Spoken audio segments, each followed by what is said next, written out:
Hello, everyone. Welcome back to Britton's Hangout Hour, episode 81. My God, I can't believe we're here. I'm here today with Logan from Dr. L. Reads, or did you just recently call it Novel Insights on your chat? Yeah, I I, just I recently didn't. called it that because I didn't have a name, so it was a placeholder until I came up with something, and that's kind of guess what I came up with recently. Yeah, you mostly cover indie books on your channel. Yeah, Indian self-published books. It's So interesting what you cover because well, usually my knowledge of self pub at least at this moment that's really blown up is in the fantasy genre, mhm. some science fiction as well. But I see you've covered some like psychological thrillers and Mhm. even some nonfiction books. Are those self pub? Yeah, so the kind I don't target a genre. Um, Mm. if anything, the the books that I've reviewed so far have all been on a list of books that I posted on Twitter or X, and I said, "Hey, anyone who's got a self-published book or an indie book who would like me to review it, let me know." And so these books are basically people who have posted saying, "Hey, you want to review this book?" And they'll send me their book. The Um, floodgates opened. Then I'm guessing. yeah, not really because I wasn't known. I wasn't well known. I didn't have a lot of followers or anything. So, I mean, I did this when I had a dozen followers. So I was posting mainly in um, the communities, I think is what it's called. Hmm. And so giving people a chance to do that. And yeah, I'd say that of the books so far that I've done, all of them came from that, except for a couple. There are a couple that uh, either I responded to a posting, that was like, hey, a book of mine came out. Would anyone like to review it? I respond and say, yeah, I'd like, I'll review it. Or if people uh, would maybe say something along the lines of, "Hey, I got a book that came out for those who want to read it." If I didn't have any in line, I'd say, "Do you mind me reading it and then doing a video review over it?" They said, "Sure." And since they're self-published and indie books, I buy them all. Um, I don't I don't solicit books in any way because you're a self-published or indie author. I mean, those sales make a big difference, and so Hmm. Yeah. there's no reason to ask for copies of those books. So, yeah, go online, buy them. I always tell them to send me a link where they want me to buy it from. Hmm. Go online, buy it, and then from there, just kind of read it and do a review. And in every video review I do, I'll go on Goodreads and post a review, and then go on the place of purchase and post a review. So if it's Amazon or Barnes and Noble or whatever it may be, um, I'll post a review there. So just kind of give them a well-rounded review. It's the channel started for the sole purpose of trying to help provide promotion for self-published and indie authors because everyone's out there trying to get a start, and I'm just getting a start. I have very little influence and very little following, and it's just more of, I don't know, this is a fun thing to do, and it didn't seem like a lot of people were doing it, so I thought maybe there's a gap there that I could help fill. Yeah, no, yeah, I just noticed you must be very recent. You only have like 30 subscribers from what I see right now. So, Yeah, yeah, and actually most of those came from shorts that I've done uh, really actually pretty recently. So I do these longer reviews for the books, and then usually at the end of like a workday, or um, if I don't know, in a situation where I just want to, I'll just kind of go on and just riff. Those shorts mhm. are all just me riffing at the end of the day. Um, just whatever comes to mind.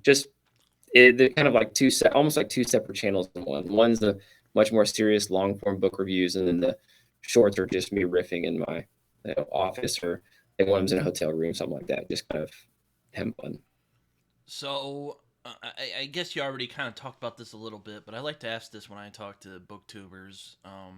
Like, what made you want to start a channel? Well, aside from helping, yeah, from talking about indie authors. Yeah. So I kind of give you my quick background because again, it's pretty short because I'm very new to this. Um, so I basically started the channel um, just to get plugged into the community. So I started the channel basically the same time I started a Twitter account or an X account. Mm. Um, so, to show you kind of how um, naive I was at this, with the scene, I didn't even know the term BookTube until I basically started the channel. I looked up channels like book review, and then I started seeing this BookTuber or BookTube hashtag, and I was like, okay, this is something out there because I didn't know how novel mine, was going to be, and it ends up being not at all. But yeah, I try to throw in a little different perspective, which I feel kind of free to talk about at a later time.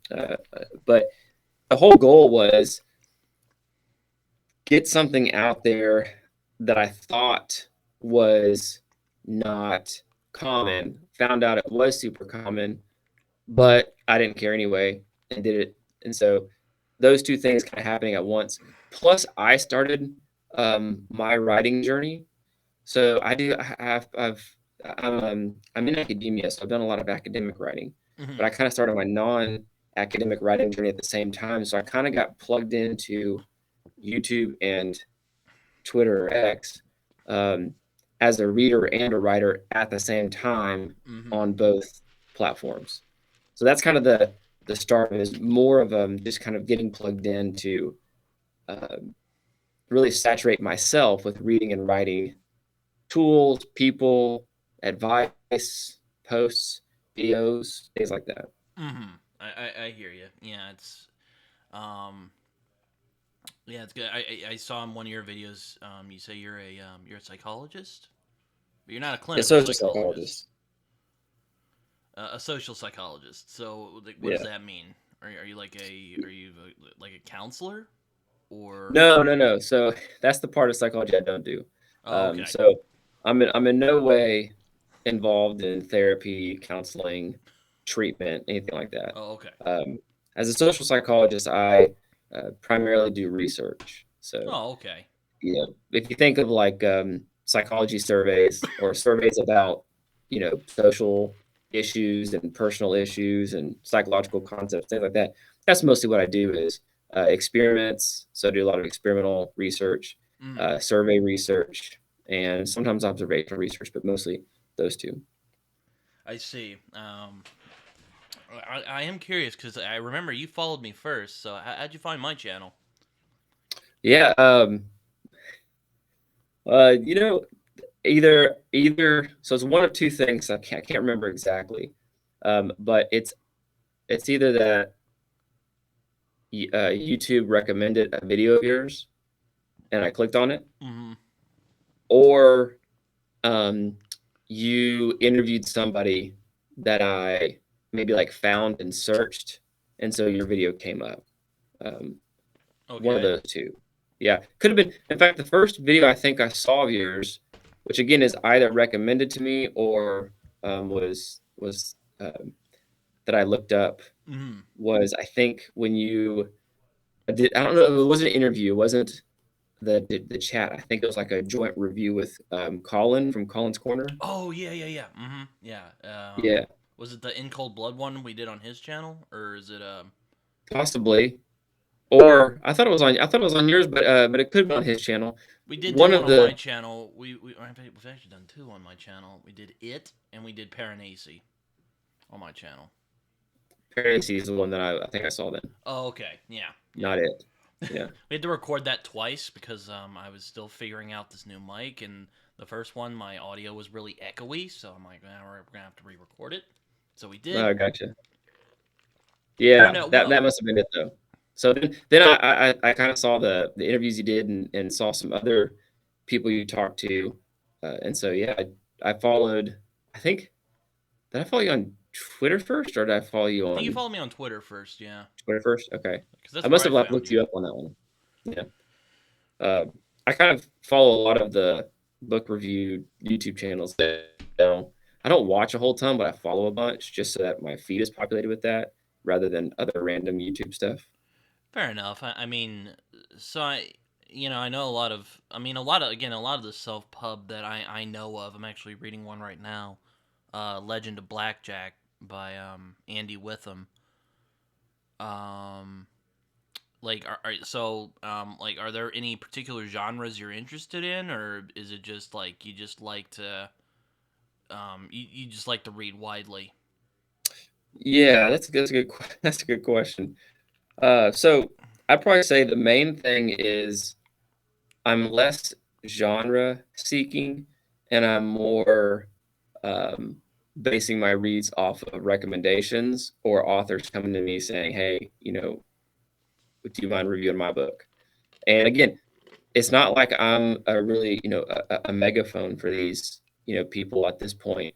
Um, it's more of these, these authors and self-pub, indie pub authors and things. It's more of a if they can use my video to kind of post on their accounts across their platforms that they're on, then that's cool. That's kind of what I'm here for. Is I make a video, and if it helps you in any way, share it. That kind of thing. Um, I approach I approach them with, but okay, back to the genre. Sorry, I was getting off topic, but back to the genre thing. Um, there's not a genre I won't read. In fact, I think my first one I ever did was a fantasy Mm, book. mm, Well, it was an urban fantasy book. mm-hmm. Uh, and then the next few I did a psychological thriller. Um, that one I think was, if I'm not mistaken, that was one where I volunteered to review it. I'm not sure that that was solicited.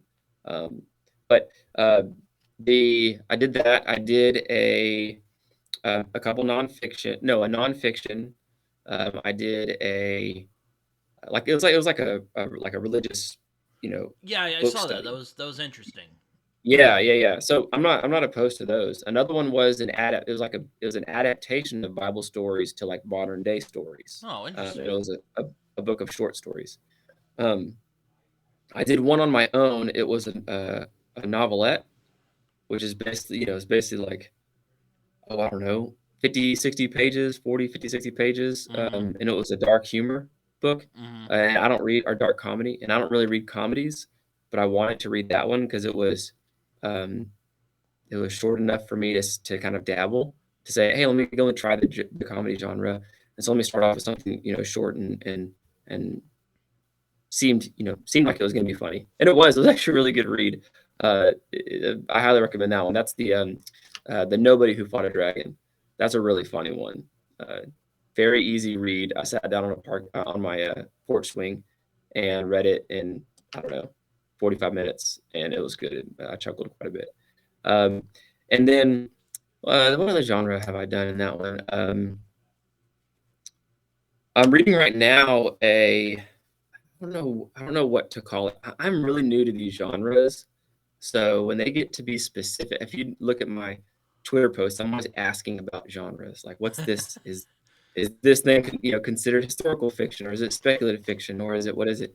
So I think this one's historical fiction, but I'm reading one right now called Tatterdemalion, which is about Jack the Ripper, and it's by Robert Crawford, is a author, I believe, and it's about Jack the Ripper and a group of historical figures, historical characters are basically tasked as a team to track him down and try to find out who he is and stop him and everything. And it's like you got Buffalo Bill, you have uh, you have Sitting Bull, you have um, Sir Arthur Conan Doyle, Sigmund Freud comes into play. So you have these basically all these figures who are kind of making like a dream team, so to speak, and are brought together to go to London and try to find and stop Jack the Ripper. So that's a really fun. I don't know what genre that would be, but one of those I mean, that historical sounds kind of speculative. like a historical adventure, but Yeah, historical fiction, yeah. something It's like a really that. it's a really it's a really good one so far. It's a lot of fun, um, and it's really kind of interesting to see how people conceptualize those larger than life personalities of these, Mm. significant historical figures working together and their interactions. So Well, okay. I mean, Um, you don't think in like genre terms. I guess a better question would be like, what do you look for when you do read, like when you're reading, or is that something you've considered? you say like when I'm reading, so like when I'm reading on my own, Yeah, like what do you if look for when I you were to read? choose, um, so Like what if I were to choose interests you? yeah, if I were to choose my own books, I choose legal thrillers, Mm, medical thrillers. I choose crime thrillers. Like that's the genre that are those that genre. The thriller genre is kind of the genre that really brought me into reading quite a bit. So in 2019, I started reading. it's read Um, like John Grisham. yeah, well, John Grisham's that's a funny. I have a funny story about that. Yes, I know who John Grisham. So my mother and my sister have read tons of books from people like Grisham, Patterson, Patricia Cromwell, Clive Cussler.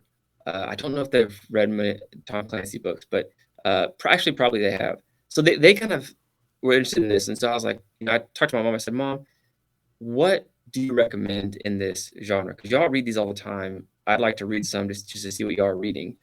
And she gave me David Baldacci's Camel Club series. Mm, And I binged those. I went to my um, library and they had them on audiobook. And I had a conference I was driving to. It was like a 12-hour drive. And so I did one week all the way, to and from work. And then on my drive, I did two more. And then I got the Libby app for libraries, that you can do audiobooks and ebooks and stuff. And I did the third or fourth one on that one. Anyway, I read those and I was like, this is a really fun genre. So, I've read the Reacher series. I've read mm. Scott Turow books. I've read some Karen Slaughter books. I've read a lot of kind of authors that were available at my local library on audiobooks. I have about a hour and a half round trip commute. And so audiobooks were real kind of a key to me getting back into um, the books. I wouldn't say reading, but listening to. Now all the self published indie books I do, I always read those physically. Yeah, I mean, Whereas there's only oh, there's a few of them that have audiobooks that I've yeah, seen, but I mean, if you like, I mean, I haven't read this yet, but I have talked to the author. You may okay, like Sledge, though. It's pretty violent and pulpy. It's kind of like Reacher, from what I've heard. So yeah. Sledge, who's the author, Nick or is that the author? Horvath, Nick. Horvath. I'm sure he'll appreciate the shout out once I eventually put this Yeah, up. yeah. I wonder if I've come across that name. Um, Yeah, it's interesting because like most of the self pub I know of is indie, or most of the self pub I've come across is like I said, fantasy. But I've yeah, come across some kind of odd ones out. Like Sledge is one of them, where you're like, okay, yeah, that's interesting. You know, yeah. I do wonder if there's like I'm sure there's other genres. I've heard like romance is a big genre in self pub. I haven't read them, but Romance, yeah.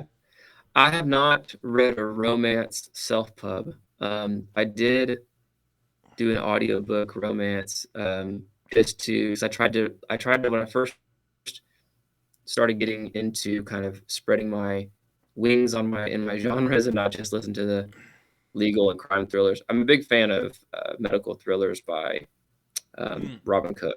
That's probably my currently my favorite author and favorite books. Um, but I started venturing into various genres, and I did do a romance and then a romantic thriller. The romantic thriller was on accident. I thought it was just a thriller, and it ended up being a romantic thriller. And I could kind of tell because was it by good? the first third of the book, I mean, I thought it was a thriller, so my expectations for the thriller part were high, but it definitely leaned into the romance story, and so I thought it was just fine. It wasn't one that I like. I wanted to read to the end. That's the best way I can kind of put it. Again, it wasn't what I thought it was, but it wasn't so disappointing, and I was like, oh, this makes sense. Um, and it was I haven't actually heard of Robin Cook. I've heard of some of the other people you mentioned, like My friends Carlos and Yolanda at StoryTube really like Karen Slaughter, for instance. Yeah. Apparently, Yeah. she's very good. Well, Robin Cook books are, I mean, he's still producing them, and he's been around for a while. I think um, has been publishing since, oh gosh, I don't know. I'm going to safely say the 80s. So, there's quite a bit of his books. He even has one coming out at the end of this year, Bellevue, that I'm hoping to acquire at some point. Oh wow, But okay. Robin. Oh his, okay, yeah.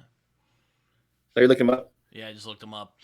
Like, oh, Yeah. One thing that I'll say that he does extremely well that I enjoy is um, he does a good job convincing you that the the discovery of the conspiracy or the wrongdoing or whatever is time sensitive, and there are people trying to actively keep someone from finding out the truth, so that kind of race to the finish of figuring things out before it gets out of hand or before it's too late or whatever. He writes that really well. um, so yeah. I guess that's the what only like medical thriller I've watched. I mean, I don't know if House is considered a medical thriller. It's more like a comma or dramedy, as they yeah, sometimes call it. yeah, But I like House a lot. yeah, yeah. The Robin Cook books that I've read so far, I haven't read all of them, but the ones I've read so far, usually there's someone nefarious, and there's usually like a conspiracy or a plot, an unethical, like it's like a bioethics challenge, and so someone finds it out Well, or is trying to actually, figure out what's going on, that kind of no. thing. I also read Monster, though that's a manga. It's about a doctor. So I guess it's not really a medical thriller, but it's a thriller that has a doctor in it though. There's like a Yeah. genius surgeon. Like he's the main character of the story. It's I mean, maybe it's a medical thriller. I don't know my genres well enough to say whether it is or isn't, but I to don't me, know. it's kind of like if it has to do with medicine or bioethics, it's kind of a medical thriller. Maybe there's like biological thriller as a subgenre. I don't know. Yeah, no, But I hear you. I mean, is it like so? Have you read like Michael Crichton? yeah, Because like Michael Crichton, I don't know if I'd call him a medical thriller writer, but like I thought Crichton writes like techno thrillers. Andromeda Strain though is Yeah, pretty. I do yeah. like that book. I have a They soft called spot for that those. book. I think they call those techno thrillers because they're like technology, or AI Mm-hmm. type stuff. But yeah, Crichton would be um, a good example because I've only read the Jurassic Park book by him, but I'm hoping to read Andromeda Strain. And so, do you know that Andromeda Strain has a sequel? Oh, oh yeah, isn't it like written by someone else though? Yeah, yeah, it's written by someone else, and I think it's I called like hate when people Andromeda do that. Evolution or something. Huh? I hate when people do that. Oh, Like, yeah. just I just looked up the other day and saw that it had a sequel. I don't know if it's how recent it was, 20 teens, late 20 teens, something like that. But Crichton, has a bunch of science in his books, and Robin Cook is a, a former doctor, yeah, or he was like a doctor. I don't know if he's physician, wasn't he? yeah, I don't know if he's still practicing or not. So he gets a little technical and a little detailed in his books, but not to be over the head of a reader who doesn't have a medical background. It's pretty interesting to explain it. Yeah, I mean, I think with Crichton, he's one of those authors. I mentioned this the other day. It's kind of funny on my last podcast. I said, I feel like Crichton's one of those authors. Like once you get his shtick, you're just kind of like, okay, yeah, I can. Or no, I said that on a stream the other day. Yeah, Yeah, but I like Crichton. I think he's a solid author. I mean, Jurassic Park, I like that a lot. I like the movie too. So there you go. yeah, yeah, yeah. I mean, it it, it was it was definitely enjoyable. I watched the movie before I read the book. Same. Um, yeah, because I think I saw the movie. My dad was like, "Here, read the book," and gave me the book, and I read it, and I was like, "Oh, yeah, it goes a lot more detail in the book than the movie."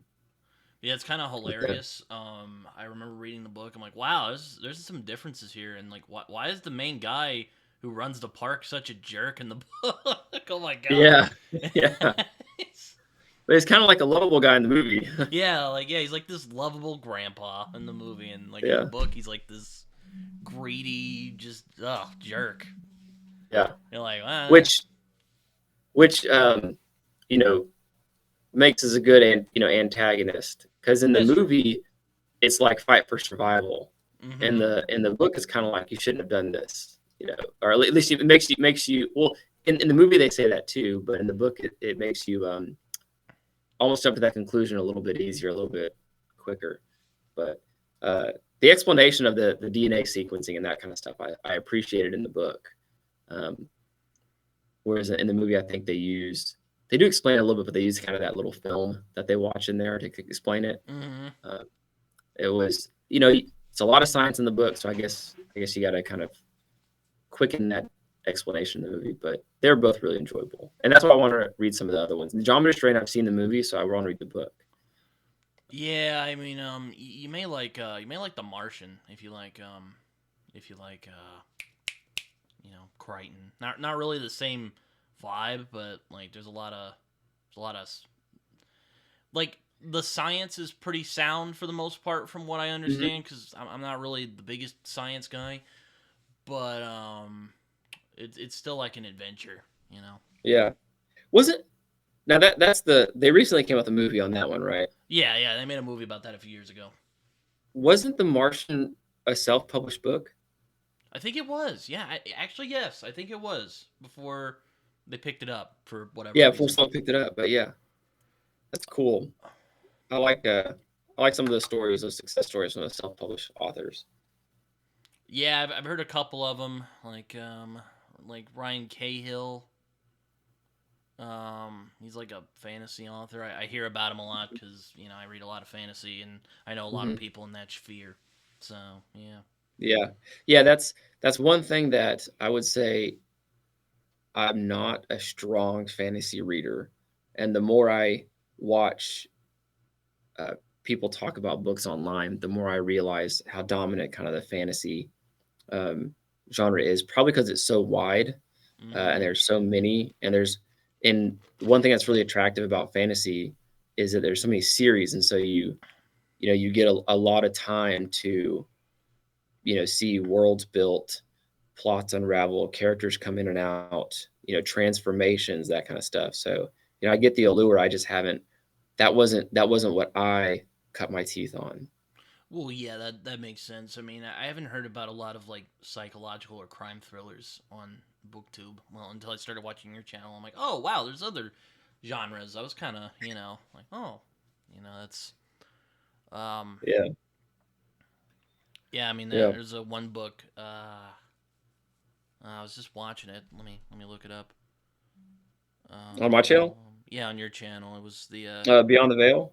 yeah, it was Beyond the Veil, which Yeah, sounds like a fantasy title, but apparently it's a psychological thriller from what you were saying. yeah, yeah. Um, That's Nikki Shearsby.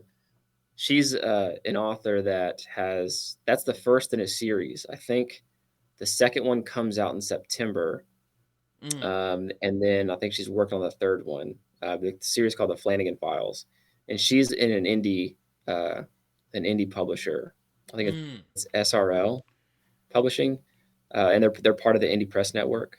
Um, and she does it from multiple perspectives. So what she kind of, I think, would describe her own writing is from the perspective of the antagonist, really kind of getting into the thoughts and and feelings of the anti. Well, a lot of them don't have many feelings, but of the antagonist, rather than all being from either the third person or from the protagonist standpoint. So rather than kind of speculating about what the antagonist is thinking or feeling or why they do what they do, she's actually explaining it because she's telling the story through their eyes. And so that one, she switches back and forth. Each chapter is from a particular perspective, and they're titled by the name of whoever's perspective it is. mm-hmm. And in that one, you had multiple names, but then you realize that there's only two people. One's the primary protagonist, and the other one is one of the personalities of the antagonist. I So mean, you're a psychologist, and I know that I didn't. I'll admit I didn't watch the whole of that video. I just watched like the that's fine. beginning. Um, but like, did you have any problems with? Because I know like, um, dissociative identity disorder is sort of misunderstood. Like, did you have any like problems with her depiction as a psychologist? No, no, actually, so I do go over that a little bit, Mm, because again, I'm not gonna. I clearly state in the beginning, if you did watch the beginning and you saw me like clearly state, I'm not a clinical psychologist. well, yeah, So I that's know, kind of my but I my mean, preface. However, I'm sure um, since you are a psychologist, you do have some opinions on it. At least I would hope so, unless I'm sure, wrong. or at least I can come up with some. No, okay. My main thing is from what I do know about dissociative identity disorder, it's um it's pretty complex. Mm-hmm. How it's portrayed in movies and film versus how it's portrayed in, if you ever watch videos of clinicians working with patients who have dissociative identity disorder, then it's quite different. But the one thing I'd say that she, you know, gets is a lot of the details she put in there about dis. Oh, Oh, I left for a little bit.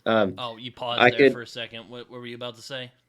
Oh, I was gonna say, the from what I could tell, what she did put in there, I could verify or confirm from texts and research articles or overview articles in the scientific literature on dissociative identity disorder.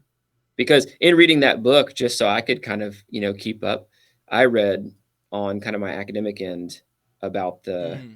about the diagnosis and kind of the manifestation of symptoms or behaviors, that kind of thing.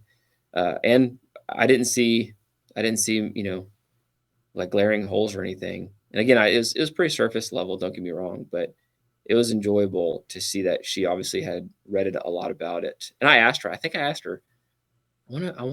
I want to say I asked her, or maybe commented or something about it, and asked her how much she read on it, and she said she read a lot on it. So Mm. she did a good job doing that. There are still an argument in the field. You can actually pull up on the American. Um, I don't know if it's on the APA website, but you can look in some of the more well-known contemporary psychological outlets. There are people who will post, psychologists who will post like opinion pieces or overviews, and there's kind of an argument for the existence of a certain representation of it, and then there's people who say no, that's actually not how it really works. It works another way, and so even psychologists disagree and debate and argue on um, some of these things. I see. And it's interesting because I've seen certain films and it is very stylized. So and I do know from some people who I've known who've had that it's not quite right. There's people Yeah, who have it and they can kind of get on with their lives. yeah, and the Apparently, like functionality it of. comes from like really traumatic experiences or something. I could be wrong. Again, I'm not. I'm sure it can. Hey, you might know as much as I do, if not more, if you read into it. It's just one of those things where, yeah, that's just not where I'm knowledgeable. Fair So enough. I try to do reading as well. Uh, but as far as that book goes, I thought it was a pretty good portrayal. Now, one thing with that book is, um, it was about a psychology professor, and so I was like, oh, okay, well, I can I can understand those, um, parts of the or aspects of the main character in the story and things. Did you get that But right? yeah, yeah, the one, you know, in the review, I kind of addressed, but for the most part, yeah, you have these kind of obligations of teaching and um, also you might, especially a clinical psychologist, might have their own practice on side or something like that, balancing that stuff. So wait, Um, do you teach, or are you just do you just do yeah, like research? I do both. I do both. Oh, okay. Yeah. That's interesting. So yeah, so I teach mainly in well, I guess my main area of teaching and research is uh, legal or forensic psychology. Mm, mm, mm. So definitely kind of in the area of psychology and crime, if that makes sense. So like CSI stuff. Uh, probably probably not. My focus is more in the courts. Oh, So okay. Yeah. Grisham novels would definitely be of particular interest if you were gonna kind of like stereotype what I should be interested in based on what I do. So legal All right. thrillers would be where I should go to give my background, and lo and behold, that's where I kind of gravitate toward. So I've only read The Firm by John that's Grisham. a good one. That was a long time ago. I might need to read that Yeah, again. But I remember liking it. yeah. Did you watch the movie too? I remember I've only seen clips from the movie, so Yeah, I haven't seen the movie all the way through. yeah. But I remember liking the book. It's So Grisham's I think I read part of the film. I don't actually think I ever finished it, but Grisham's a funny one because I tried to read Grisham recently, and the first one I chose by Grisham was what was it called? I think it's called The Innocent Man. Um, I think I actually wrote it down here somewhere. Yeah, The Innocent Man, and I took it and I was actually listening to it, and I noticed this doesn't sound like a fictional book. And so I read it and I was like, The Innocent Man, John Grisham's only nonfiction to date. And I was like, okay. So I accidentally picked his only nonfiction book. Out of all the Grishams at my library, I picked the nonfiction book. So then I was like, I got to get one. So my wife was at the library and I said, hey, can you pick up a Grisham book for me? She's like, yeah, which one? I said, I don't know, just choose anyone. And she picked Ford County. Well, Ford County is like one of the few, it might be the only one, I don't really know, of his collection of short stories. And so again, I didn't get my Grisham novel, and so I've I've struck out twice. So like the next time I'm going to third just third time's the have charm. someone tell me a Grisham novel to choose, I'm going to go find that one, so I don't make a mistake again. Yeah, it's funny. My friend Jordan from iWizard really likes John Grisham. Or he likes the I think one of his books. I can't think of it. He made a top like legal thrillers of all time recently. Um, To Kill a Mockingbird, I guess, is not really a legal thriller, but it's a legal book. I like that one a Hmm. lot. Who's the person you're talking about? iWizard. His name's Jordan. You can look him up. Um, yeah, he's an interesting guy. I actually talked to him the other day, so Yeah. you might see me on his channel. Oh, cool. Very cool. But yeah, no, I might have to look that up later, and I'll tell you which one. But it's one about the I think it's a guy, like his daughter gets murdered, I think, and then he gets mad and he like kills the guy because he got off on a technicality or something. Okay. I can't remember the title, but I think that's the hook of the story. Gotcha. Yeah. No. Like I said, I've been striking out on Grisham, so it's not like I'm well versed in Grisham. I've definitely probably seen more of his movies than read of those books. But if you count short stories and nonfiction, I'm getting there. But Well, I mean, I haven't. I've only read The Firm from him, so I wouldn't yeah, call myself an expert either. yeah. I Like, think is Grisham the one that did Pelican Brief too? I believe. I have no idea. Let me I look it think up. that's right. I think that's right. I could be wrong, but I think that's right. Your viewers can tell me I'm wrong. Uh, but the the the people that I read currently are mostly Lee Child and Robin Cook and Randy Singer is another one that I've recently Oh no, you're been right. turned on Yeah, to. that was John Grisham who wrote that. It was okay. There you go. But yeah, Singer is another one I recently, and then I just went to Goodreads and I typed in like thriller book number one, and it gave me 1,000 things, and like to see how many like thriller and crime thriller and legal thriller type books there are that have a series, it was overwhelming. and so there's so many out there. But those are definitely some of the best selling, better selling names. Patterson, of course, is one that's pretty well known, and some of the others. Now, I've read a Patterson or two. Um, Not really a Percy's fan. Cromwell. Say that again. Not really a fan. Wish he'd write Yeah, his own books. yeah. Like, I'm not really against his writing. I'm kind of frustrated. Like, he's being lazy. Yeah, he's just gotten lazy with age. It's kind of Because you're frustrating. saying because he has a lot of co-authors now. Yeah. Yeah, yeah. I don't know how the world of writing those kinds of books works, but I know I that did read some of my the Alex Cross books, and I thought they were okay, but you know. yeah, that's supposed to be kind of one of the main series of his, right? Mm-hmm. Yeah. I haven't read a bunch. I think I've read one Patterson book, and it was like Alex Cross number 28 or something like that.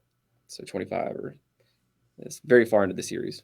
But those are the kind of books I like, even if it's kind of by an unknown author, or at least unknown to me. I've been finding out that a lot of authors that I'm reading, they're well known by other people, but unknown to me, or there are a lot of authors that are um, who I think are well known, but they're not because they're more like genre and kind of taste and style specific.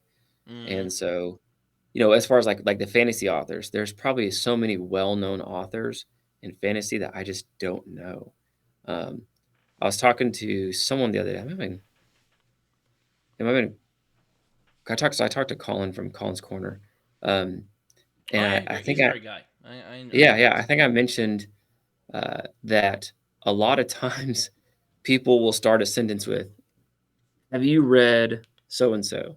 or "Have you seen this movie?" or whatever. And if it's pretty like recent, or if it's in the fantasy world, the odds are I'm going to say no. And I hate to be disappointing to most people, but if I still am really new to reading um, fiction. So So for like, my have job, I you read a heard of ton of like 12 nonfiction. Angry Men? I've I've I've read the one act play Oh, um, okay. I was gonna version say of that it, is and my I've also favorite seen the legal movie. film of all time. I've seen the movie, Okay. um, but That's what I've I was also read the talking about. I was manuscript. talking about the movie, the old one. Yeah, yeah, the original black and white with the windows that are open the whole time. Yeah. Yeah, yeah, that's the reason it's a good one act play adaptation is because it all happens in one room. The Mm-hmm. entire movie is Yeah. in one room. And that's perfect for one act play because you don't have to change setting or scenery. So it's pretty cool. But yeah, I like that. That's It's a pretty basically good like movie. that. I mean, I don't know if you know who Steven Crowder is, but like, it's like that. It's literally the Change My Mind, the movie. Yeah, yeah. The you talking about like had the movie. I mean the premise of like he basically is like I don't, or I guess he's the only one who It's kind of like, says, I don't know. I'm not and sure. it's yeah exactly yeah um make me think guilty as say is basically just the whole point of I think the whole point of that movie that's really neat is um it really is emphasizing the standard of reasonable doubt Mm-hmm. because he's basically just by asking these questions and demonstrating these things he's helping everybody find the threshold of their own reasonable doubt standard. Mm-hmm. And so that's kind of fun to look at. I mean, that's probably not like what the author, said, or the writer of the movie or the director or whatever might not be their goal for the movie. But for me, that's kind of what I took away from it was that jury room is basically everyone kind of finding where is my threshold, my standard of reasonable doubt. I'm starting on guilty and I'm getting closer until I finally switch over. So there's my threshold. That was enough evidence to suggest I now have some doubt. So Yeah, no, it's a great movie. I enjoy it a lot. yeah. It's yeah, it's an all timer. I mean, though again, I'll admit, my legal thriller. I guess that's not really a thriller, but my legal books are a bit um shaky. I mean, Hey, most of the crime I read is like really gritty stuff. Like I'm a big fan of Dennis Lehane, and I like James Elroy. I'm actually hoping to read Black Dahlia soon. I don't know when I'm going to do that, but we'll get to that. So yeah, What I what like. genre would that be? It's more like noir, like kind of detective fiction. I like that a lot. So, Okay. because I like mysteries. What can I say? So it's more like a mystery. Yeah, there's some of them that are some are about the criminal element, or there's just like mystery series. Cool. Yeah, I like mystery and suspense stuff. I mean, that's kind of a lot of people lump those together, but thriller, mystery, suspense, sometimes horror thrown in there, but I like those as well. There's Agatha Christie does a really good job of that stuff. Yeah, no, Um, I've read some Christie. I really like Sherlock Holmes though a lot. I like that a lot more in terms of like yeah, old school mysteries and that yeah, um in that vein. I really like Sherlock Holmes a lot. yeah, yeah. Um, That's I'm a big fan of what else do I like? But yeah, I'm more like interested in like the criminal element, I guess, in like police procedurals. Like The Wire. You ever seen that? I mean I'm familiar with it. Yeah. Though I'm not really a big fan of stuff like Law and Order because that just like oh god, it just goes on forever. Um, but I like stuff like that. Yeah, Again, my legal thriller knowledge is admittedly limited. I mean mine. I'd still say mine too. There's a lot of people who know way more about the authors, the genre, the top books and top people. Um, I'm just I only have this time I want to say maybe a little over 100 books under my belt, 150 maybe. And so I'm not, there's some people who, just have thousands of books under the belt. You might have 1,000 books under your belt. I'm not sure. But for me, I'm relatively new. That's just, when it comes to, if you were to ask me what my interest is, it is that. And that's my interest, you know, I guess I'm one dimensional in that case because that's my work, that's my reading interest, that's my if I'm going to watch a TV show or movie, that's my interest there. Even if I were to listen to a podcast, it'd be probably something along the lines of like a true crime podcast or like Amber Hunt has a Crimes of the Century podcast that I've You may listened like to. In Cold Blood then if you like true crime stuff because that is I actually just recently like I knew the story. It was one of those cases where like I knew what the story was, but I never actually read it before. Yeah, And I read it, and it's really quite good. I think. in Cold Blood. Yeah, I'll have to take Um, a look at it. but yeah, it's quite interesting once you. I don't know. I like that kind of dark psychology of Yeah, criminals. Like how they go. there's. I mean, Nikki Shearsby is definitely an author that would get into that would be kind of like a dark psychological thriller. Oh my! So if you're, I'll have to add her to the list. I yeah, hope you Goodreads shouldn't. And has her. I mean, they're relatively easy reads. I mean, if you read a lot of fantasy, I'm guessing you're used to longer books. Um, these you can definitely read pretty quickly and pretty easily. They're very accessible. And she's, I don't know how many books she's written, but there's a couple what do you call them, duologies. There's a Mm-hmm. couple series, and so there's some definitely books of hers that you could pick up and read. But that Beyond the Veil would be a good one if you're kind of interested in that dark psychological thriller type stuff. It's a lot. It was a good read. Now some of the dark psychological thrillers, and it sounds like if you're into you're kind of interested in that, especially if you've read widely and read some horror and stuff. They get pretty gruesome. So for me, I have a little bit of tolerance for some of that, but too explicit and too gruesome. Um, yeah, I'm not a big fan of that. You may not like Elroy then, because he's not James Elroy, because he doesn't hold back. I mean, so I deal with a lot of, real life criminal cases too. Mm. So, um, if the actual case is no different than what you could find out about like a real life case, that's tolerable. It's when it's,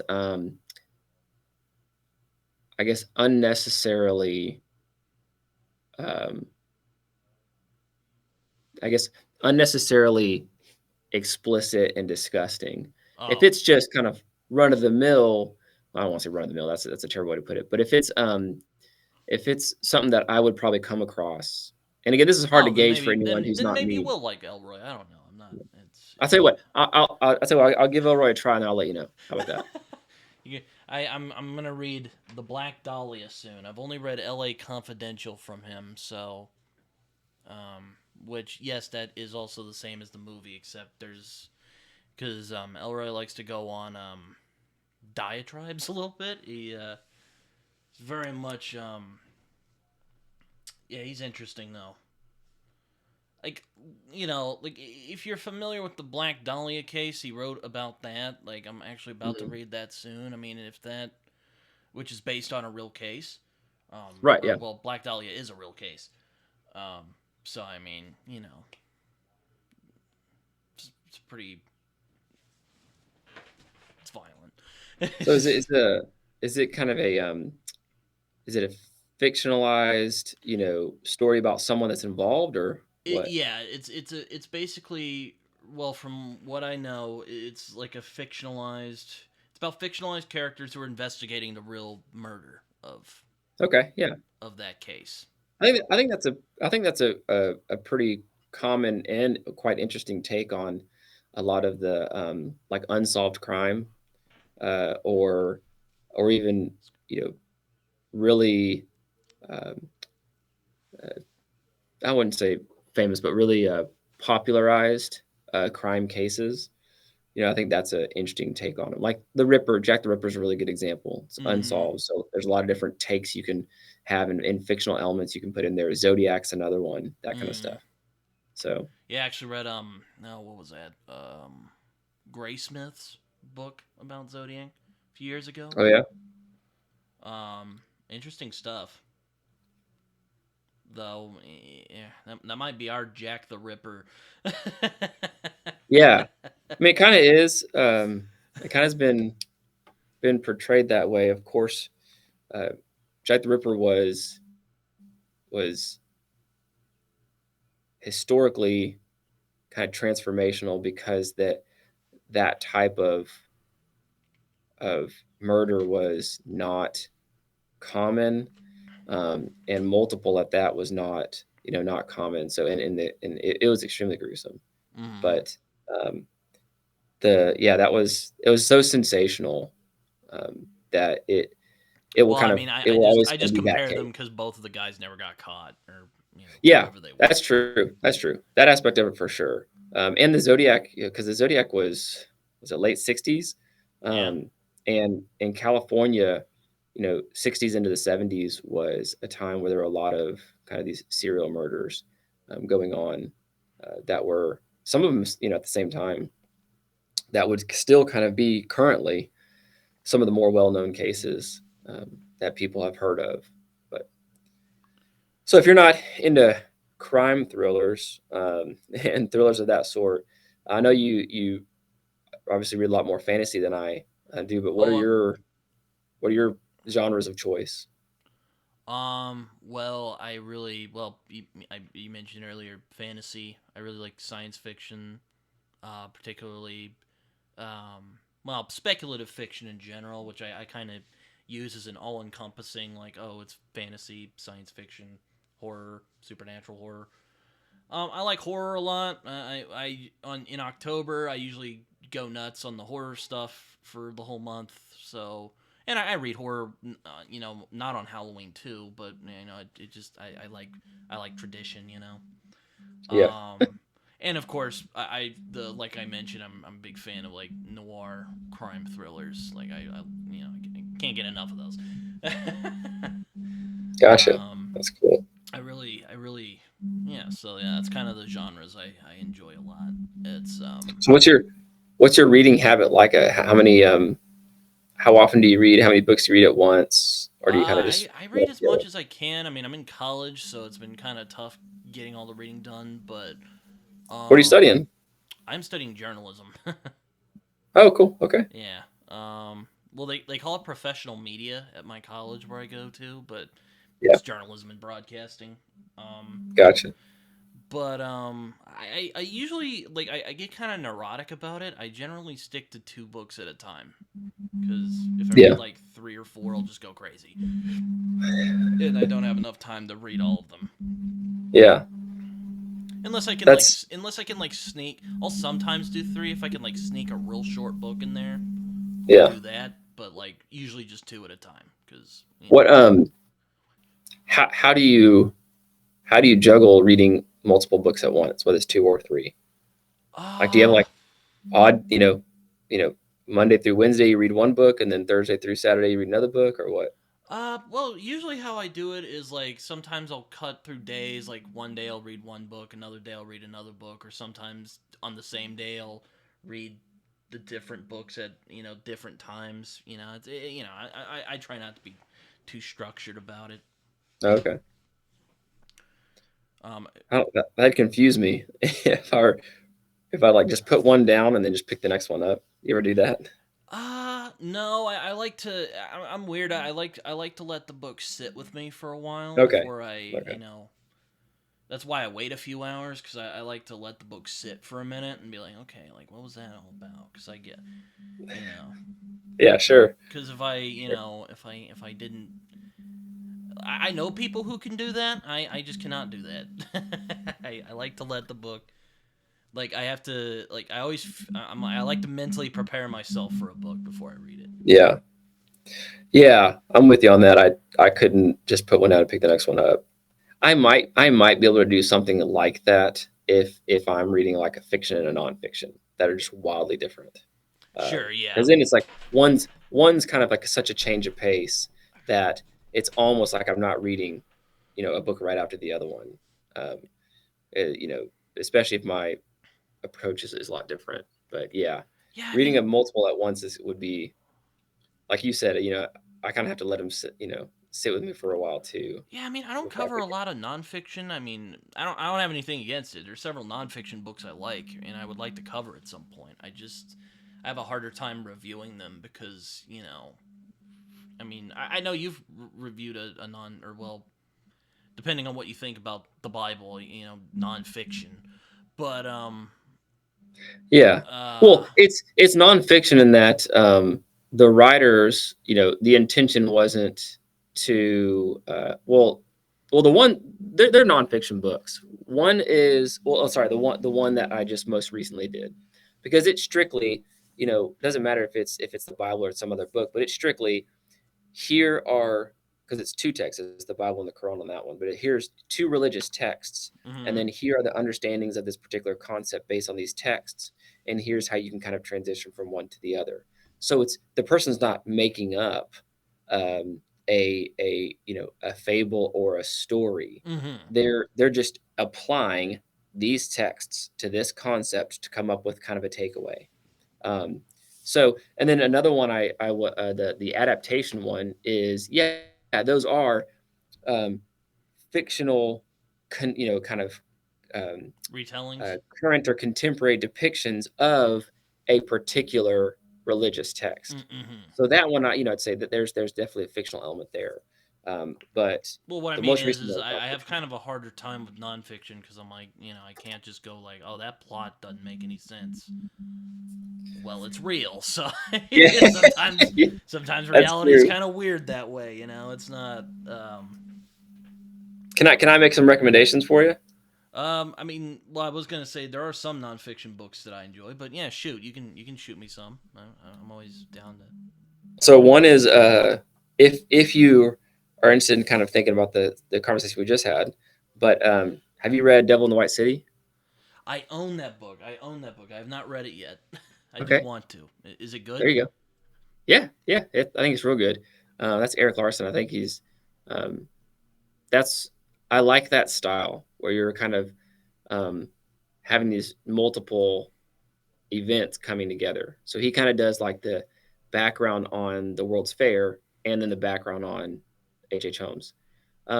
The other one I'd say too that's really good, I enjoyed it quite a bit, was I think it's called Close to Shore. Not Closer to Shore, but Close to Shore. It's about the early 1900 shark attacks that Jaws was based on. Oh no, I've not heard of that, but yeah, that's Yeah, all right. Yeah. that one that one was an easier read than Devil in the White City for me, but both of those are are really well done. And I think, I mean, again, I don't want to be overconfident on my genres, but I don't know what that genre is called, but it's basically like, explaining these historical events around the time, in that era, or in that time Like nonfiction period. narrative? Sure, I don't sure, know. that sounds good. But those are two that I recommend. I think they're really good, especially if you're not a big nonfiction reader. They're really easy to get into because they do have a story element. And the Devil in the White City's got like two stories that kind of merge into one, which is a um, really cool way of doing it. And that may be a common way of doing that genre, but I liked it. And then Close to Shore also is this how culture is changing and shifting, and what people knew about sharks. And then you have the account of the shark attacks too. So Mm, mm. really, really good books. Yeah, I remember really getting into shark attacks after I watched Jaws when I was a kid. Same thing with Well, like shipwrecks because I watched this is Titanic not. when I was a kid, Yeah. and I really got fascinated by I don't know why, but I got really interested in shipwrecks. So there you go. So did you look up like the Edmund Fitzgerald at that point? Well, maybe. I think Larson. Speaking of that, I think Larson actually wrote a book about the Lusitania. I Oh, don't really? remember what it's called, but Sounds like something he could have done. but what were you saying? Um, Oh, I was just saying the the shipwrecks. One of the famous ones was Edmund Fitzgerald because I had that Gordon Lightfoot song about it. But the other thing I was going to say is the Jaws movie and Close to Shore are nothing alike. oh no, I imagine not. I'm just I was just saying that I remember. Uh, Yeah. I remember. And I've actually, it's kind of funny. I read a little bit about sharks. I mean, I'm not the and apparently like they're not really like bloodthirsty. Like they'll think sometimes that a human is like food, so that's why they Hmm. attack people from time to time. Hmm. Yeah. So it's not like Yeah. Jaws where it's like creeping up on people and eating them. Yeah. Well, and in the Close to Shore book, it basically talks about this at the time pervading belief of sharks don't attack, like they just won't. So when one does, it was like, oh, it must not have been a shark; it must have been something else, and they kind of suggest us these other things. Interesting. Um, yeah, but basically, like the idea at the time, the prevailing belief was sharks don't attack. So these events really kind of changed how people thought about sharks in terms of being in open water and around sharks. So it really is like I said, it's just a good book. If you can get it, that's the one that I'd recommend of the nonfiction side of things. Yeah, I'll have to check those out. I have wanted to check out Devil in a White City for a very long time. It definitely sounds like something I would enjoy a lot. I mean, Are you? I tend to limit my true crime because I feel like if I go too deep, I'll just like get really obsessed. Yeah. It'll turn unhealthy. But yeah, I'll definitely read it at some point. Uh, are you interested? I know this is going to seem like it's well out of left field, but are you interested in dinosaurs at all? Uh, I, I mean, they're cool, but like I'm not really like Okay. wouldn't call myself like a fan. I mean, I like All right. Jurassic Park. Yeah. So, um, someone who, a researcher or scientist who studied dinosaurs quite a bit, his name's Robert Backer. Mm, And Robert Backer is actually one of the researchers that I believe, if I'm not mistaken, you can check me on this, but I think was one of the ones that helped with the discovery or with the kind of push for the discovery of the Utah raptor. so that we actually have a raptor around the same size as those that are depicted in Jurassic Park. Mm. Um, he wrote a book, and it's a fiction book. He wrote a book called Raptor Red, and it follows um, a raptor around, and I don't know if, because I think it's a female raptor. I don't know if she's like in a pack or what, but um, I'm pretty sure it's a female raptor. I can't remember now. But anyways, it follows her. I'm just assuming it is. So it follows her around, and it's a fiction, but it's coming from someone who studies dinosaurs, specifically raptors, or at least has a emphasis or specialty in raptors. Um, and so it's a really interesting and neat book because it's a fictional depiction of what a raptor's life might have been like. Um, and there's some really cool backstories and rumors about why he wrote, as a scientist, he wrote that book. Um, I'm not going to go into them because I don't know if they're verified or not. So I'm just going to kind of leave it at that. There's some really interesting backstory and background on that book. I'm sure you could read about, but it's a cool book. It's not one that I think a lot of people have read or know about that would be watching BookTube channels, but it's a really cool book, and it actually is a lot of fun. It was one of the first that actually would have predated my getting into reading fiction with like the David Baldacci series in 2019. Raptor Red would have been in like 2014, 2015, somewhere around there. But if anyone's interested, anyone who watches this is interested in fiction, a good fiction book about dinosaurs that's realistic, I don't know what you'd call it, but realistic animal fiction. Raptor Red is Or, is one historical that, fiction maybe, because, yeah, it takes it's place there in you go, there you go. I Jurassic guess it era. fit into historical fiction. It's a good Um, one. but I mean, Sorry, I like Ray too random one thing in there. Bradbury. Ray Bradbury writes about dinosaurs. A Sound of Thunder, which is a short story about time travel And dinosaurs. and dinosaurs. They shoot a dinosaur, but Oh wow, it was going to die anyway. So because they really get into the because it's where the butterfly effect comes from.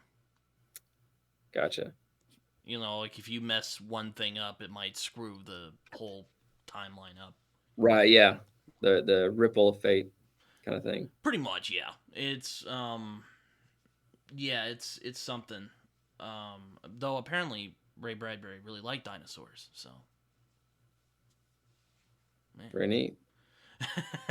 Is Ray Bradbury a fantasy author or sci-fi author? Yeah, he wrote. Oh God, he wrote everything. He wrote science fiction, Okay. fantasy, historical fiction. Hopefully people didn't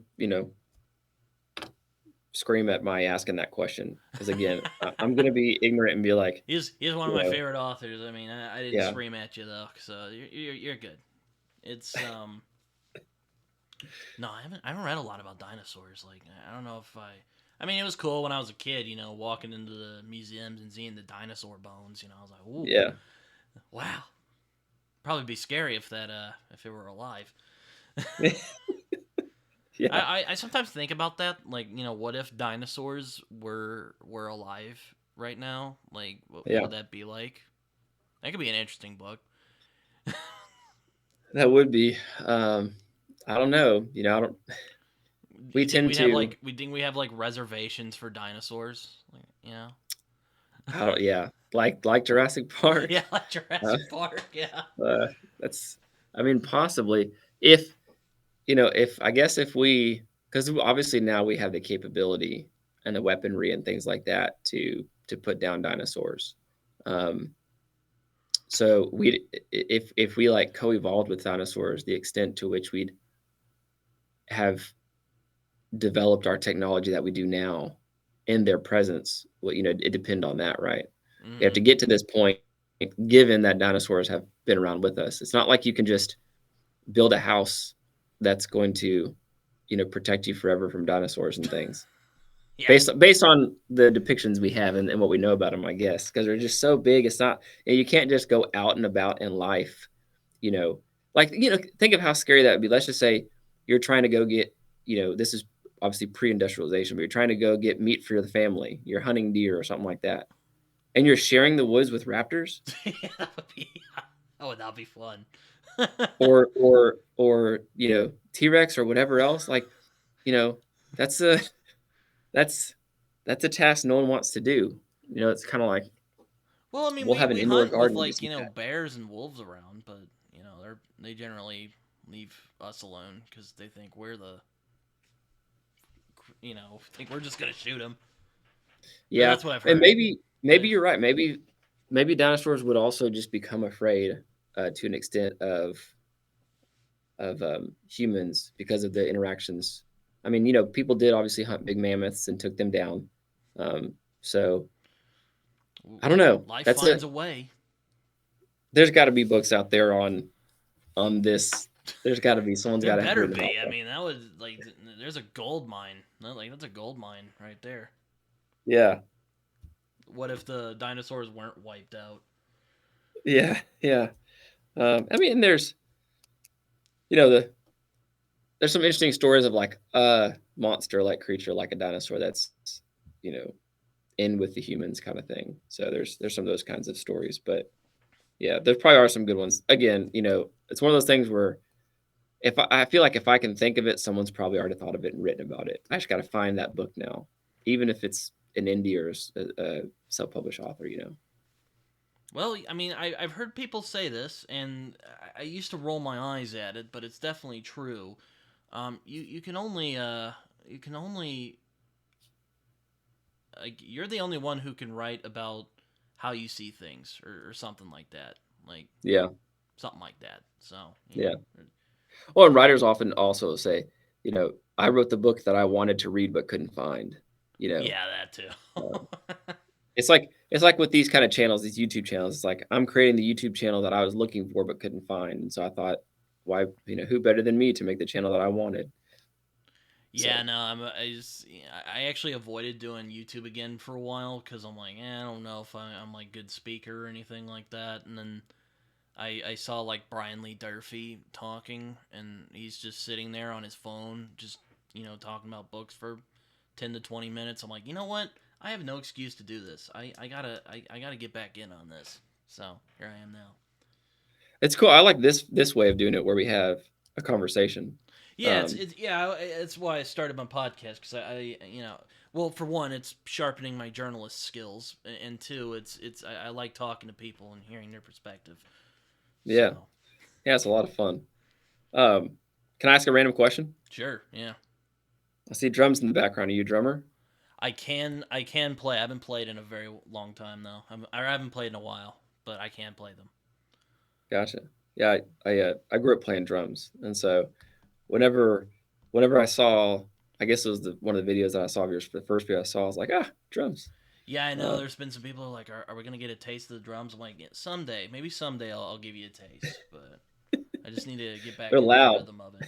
Yeah, I know they're loud, and my dad's office is like right there, and I don't want to Yeah, start going at it. And he comes in, he's like, "Britton, be quiet." yeah, yeah. They're So banging on the wall.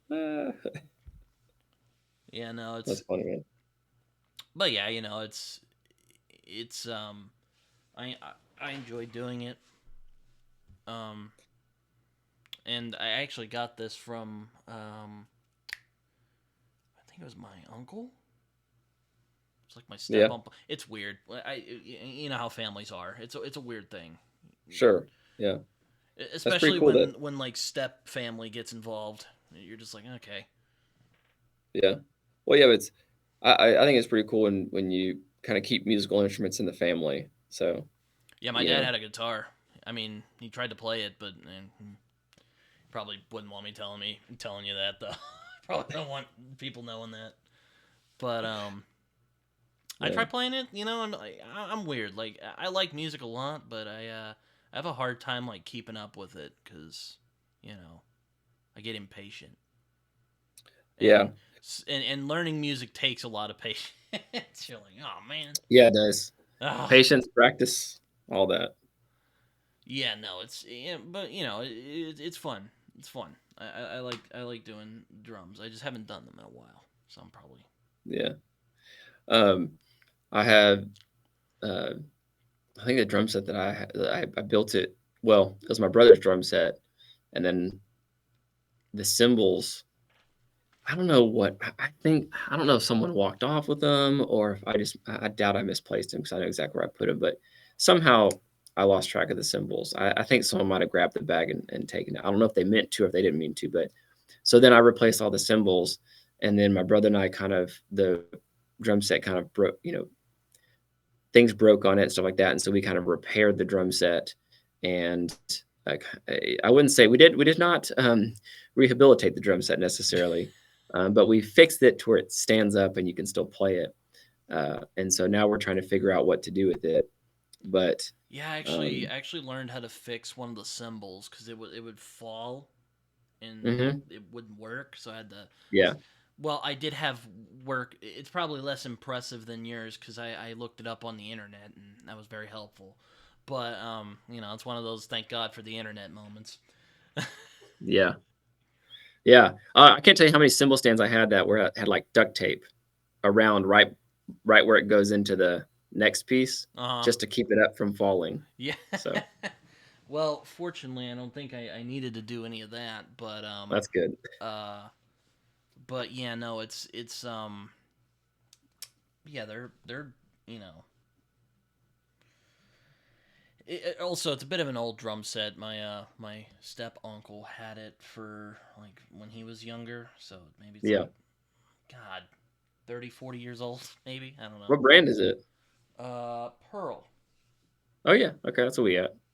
Oh, okay. Solid, solid set.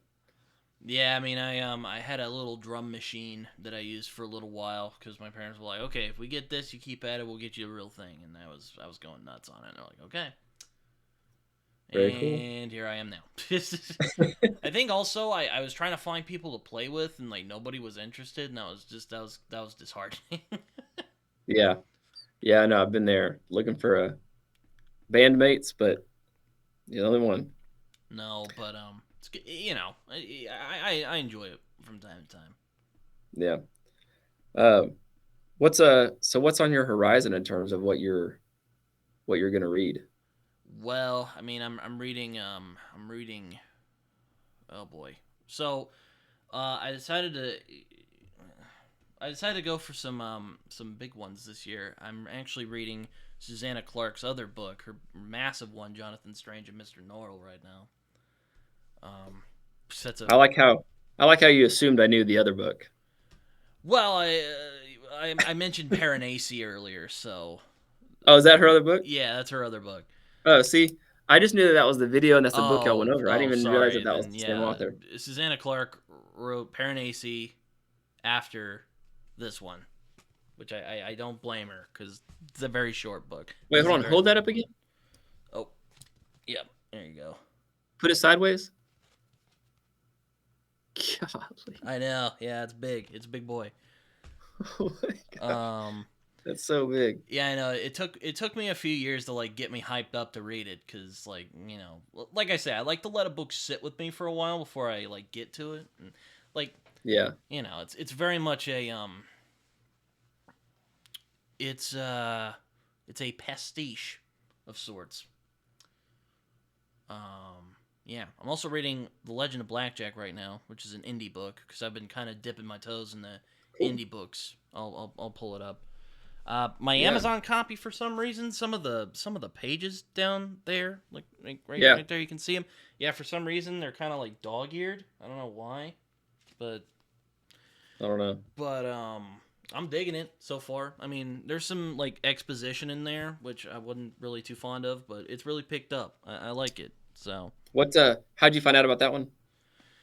I have a friend named actually a couple people told me about it. I have a friend named T from a YouTube channel called An Erudite Adventure. He told me or he said this was one of his favorite books last year. And then my friend Joe was like, this book's pretty good. So I've had a couple people tell me it was good, and it sounded really cool because, I mean, there are books like Alice in Wonderland that I really like. where guy stumbles into a fantasy world, Yeah. stuff like that. And there are references to Alice in Wonderland in here. There's a creature called the Jabberwock, which is very, which is probably a reference to Jabberwocky from Alice Yeah. in Wonderland. Sounds similar. There I've seen, let's see. I've seen so you now I saw another um person have a book that is an independent or self-published book. I can't remember um that they plan on reading. And then I saw a conversation between um a couple people that have pretty established channels, I'm assuming. Um, one's called The Talking Story. Oh yeah, yeah, Um, yeah, yeah. John, yeah, he's a friend of mine. John at The Talking Story, and the other one's the Viking Library, I think. Yeah. I know who you're talking Library of about. a Viking. Yeah, Sorry. I know who you're talking about. Yeah. Yeah, they were kind of conversing, and they read so much, and they have pretty big influential channels of it.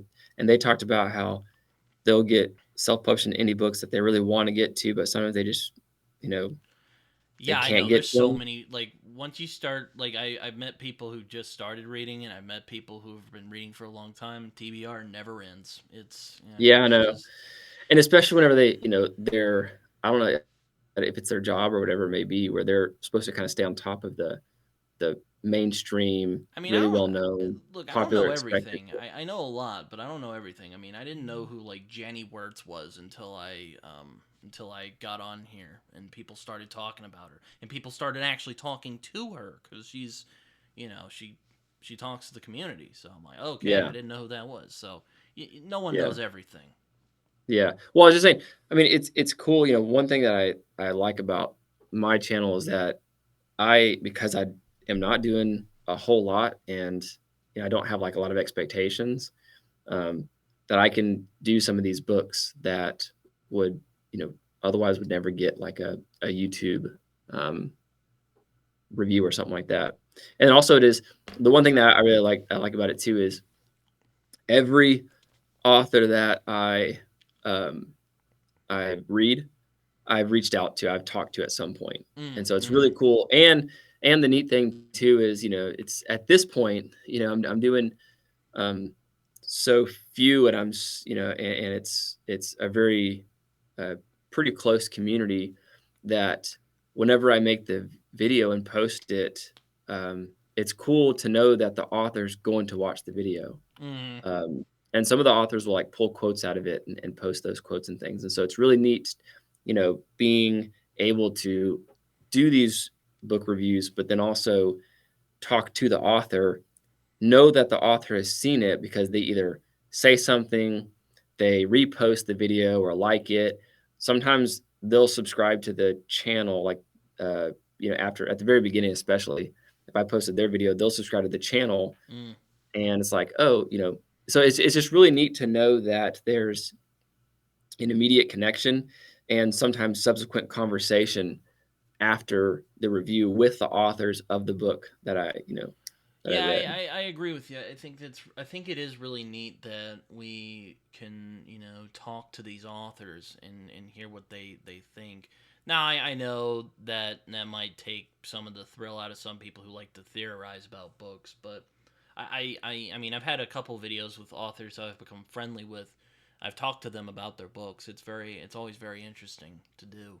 See like what they were Yeah, thinking when they wrote it and why they did yeah, what they did because it's yeah. I haven't done like a full on interview with an author. It's more of, um, hey, thanks for doing that video, and I'm glad you liked this part that you said you liked. So it's just kind of one of those things, less of a let me answer your questions, because I usually don't post many questions in mine, but answer your questions. Some of it, some of them will just pick up little things that they are appreciated, appreciate that I looked at. Some of them are just I'm just glad you read and reviewed it. So mm-hmm. again, it's just neat to know that they, I'm in conversation, or I'm able to be in communication with them at some point.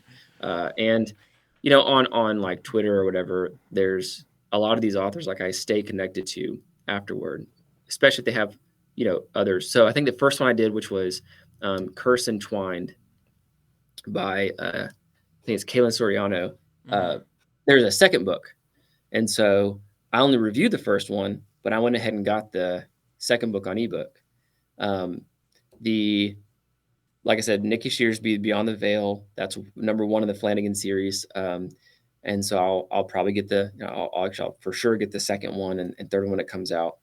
Um, there is one by there's one on, if you're studying journalism, you should look at the A Spiral into Marvelous Light. That's a Oh, book. Did you see that video? I see that you posted it. I haven't watched it yet. Yeah. So that book is by is Michael Grabotsky, or Grabotsky. I'm not sure exactly how it's pronounced, but that one. So he has a like a thriller series as well, but he suggested that one, and it was a really fun, interesting book.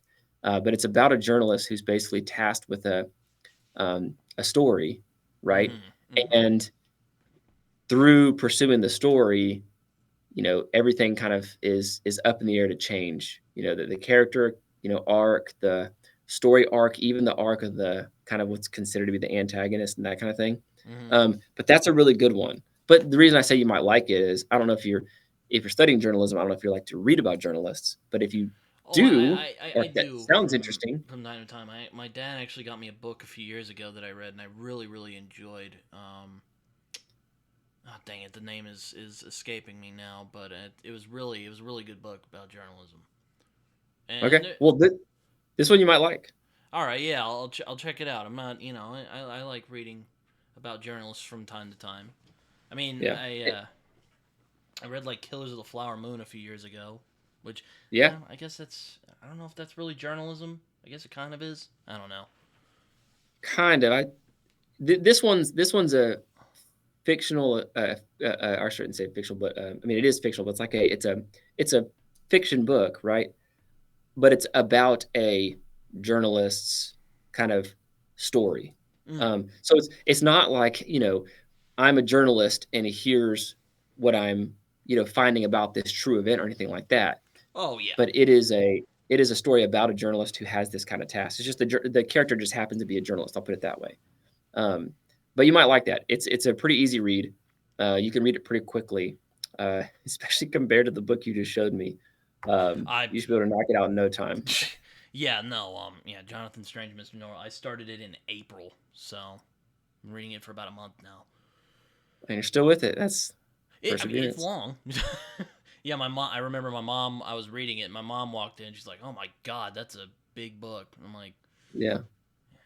I didn't even try to That's deny it. I was like, because I like, wonder, do you have to build up reading stamina to get there?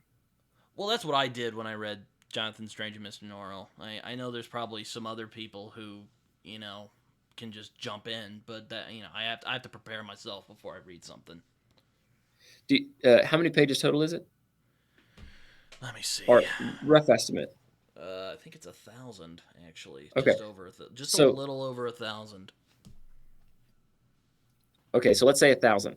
Did you have to read like 200, 300 page books and then 5 or 600 page books and then maybe 800 page books before you got to that point? Or were you kind of an instant, I can read 700 page books, no problem?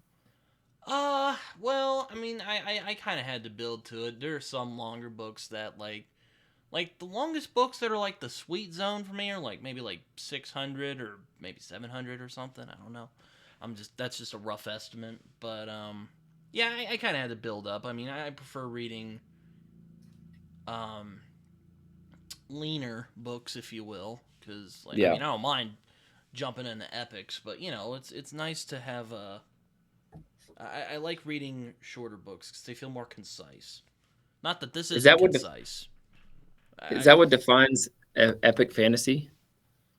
well, yeah, well that's the thing about me. I'm a little unconventional in the fantasy um, sphere because don't get me wrong. I think epic fantasy certainly has its place. I really like epic fantasy, but I tend to be picky about which ones I read because I tend to stick to like trilogies or standalones and the occasional longer series. Like I'll read like a Game of Thrones if if I feel like it. I've so well okay. I guess I didn't have to build up to too much because I did read Game of Thrones when I was younger. So and those are pretty long. They can be. Yeah. So it depends. I'll keep it simple. It depends. But for Motivation matters. yes, that very much so.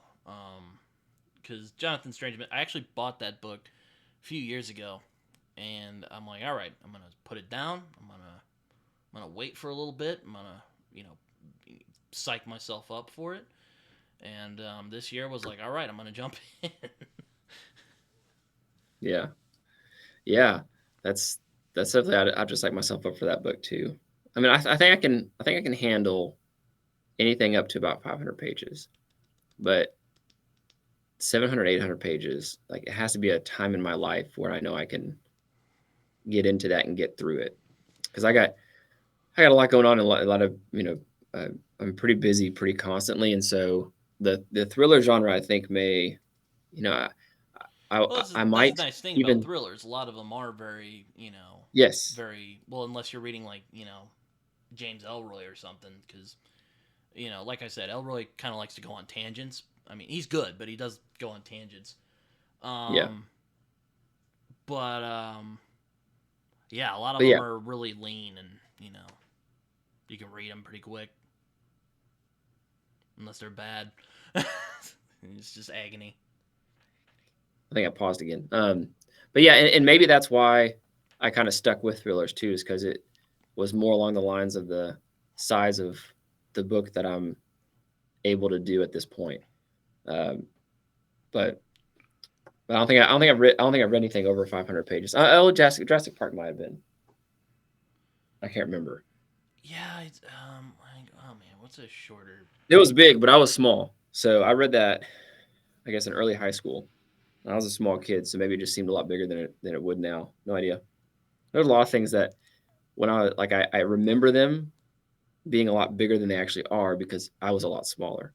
So Oh yeah, no, I mean, I've got, you know, yeah, there's some books I thought were really big when I was a kid, and then I read them when I was older, and I was like, oh, okay, yeah, this ain't too bad. yeah, Yeah, I mean, one of my favorite books is The Great Gatsby, and that's only like 180 something pages. So, I there's a lot of good books that are relatively short. Um, mean, there's you know nothing something. wrong You with know, there's long books. I mean, I'm impressed no, with people who can write long books. Like, I don't know how they do it. I find it impressive that they can do it. yeah, Um, yeah, and it keeps you captivated because you can easily make something really long. It's kind of like those term papers you can make really long because you just add a bunch of random stuff in there to fluff it up. But a book that's long and captivating the whole time, yeah, that's hard. that's a skill for sure. I noticed you haven't yet talked about, or we haven't yet talked about Stephen King. Are you a fan or a reader of Stephen Oh King? yeah, oh yeah. I quite enjoy King. Though he's one of those authors. It's interesting because I think he's one of those. I think he's a better writer than a lot of people give credit for. But Yeah, well, I have read it from him. So again, but then again, like Stephen King is not like like he's easier to read. I'll put it that way. Like you can kind of get into a rhythm with Stephen King faster than you can with like something. I mean, I'm reading Jonathan Strange, Mr. Noir right now, and I won't say it's a dense book, but it's definitely an acquired taste because it's very yeah, much mimicking an older style. So if you like, Charles Dickens or someone of that vein, then you might take to it. Um, but yeah, no, I like King a lot. Um, I think he's very versatile. It's kind of unfortunate he's just the horror guy, even though he's fantastic at horror when he really puts his mind to it. And he's written some bad ones over the years that everyone when you write as much as he does, it's not going to be a banger every time. yeah. I haven't. So my confession is that I haven't read Stephen King's books that most people have, Mm, mm. um, and know about and talk about. The only ones I've read are the Bachman books. Those are interesting. I've read. Oh Yeah, man, what have I read? I did actually read Rage, which yeah, is the one he took off because it yeah, was like legit like inspiring school shooters, and King's like, yeah, yeah, I'm not wanting to do that. yeah, I read The Running Man, which is actually really yeah, good. yeah. It's not at all like the movie. My God. No, not at all.